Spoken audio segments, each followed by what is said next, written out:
आपण पाहताय महाराष्ट्र खबर न्यूज।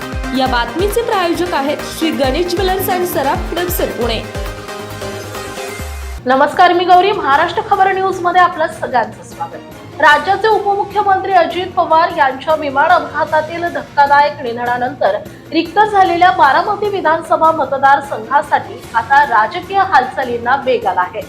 या मतदारसंघातील पोटनिवडणूक घेण्यासाठी केंद्रीय निवडणूक आयोगानं कंबर कसली असून निवडणुकीपूर्वी सर्वात महत्त्वाची प्रक्रिया म्हणजेच विशेष संक्षिप्त मतदार यादी पुनर्निरीक्षण कार्यक्रम प्रशासनाकडून अधिकृतपणे जाहीर करण्यात आला आहे। आज अजित पवार यांच्या विमान अपघाताला 10 दिवस पूर्ण झाले। अजित पवार यांच्या अकाली निधनानंतर त्यांच्या पत्नी सुनेत्रा पवार यांनी उपमुख्यमंत्री पदाची शपथ घेतली।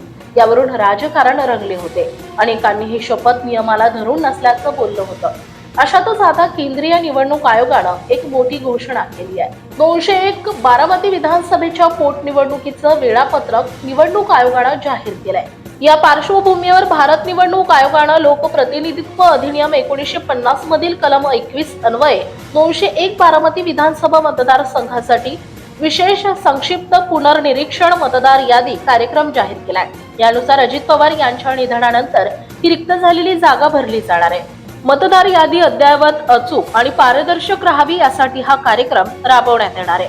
त्यानुसार पोटनिवडणुकीसाठी एकत्रित प्रारूप मतदार यादी सोमवार 9 फेब्रुवारीला प्रसिद्ध करण्यात येईल। त्यानंतर 9 फेब्रुवारी ते 25 फेब्रुवारी या कालावधीत मतदारांकडून दावे आणि हरकती स्वीकारल्या जाणार आहेत।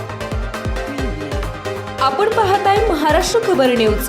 या बातमीचे प्रायोजक आहेत Shri Ganesh jewellers and Saraf Hadapsar Pune.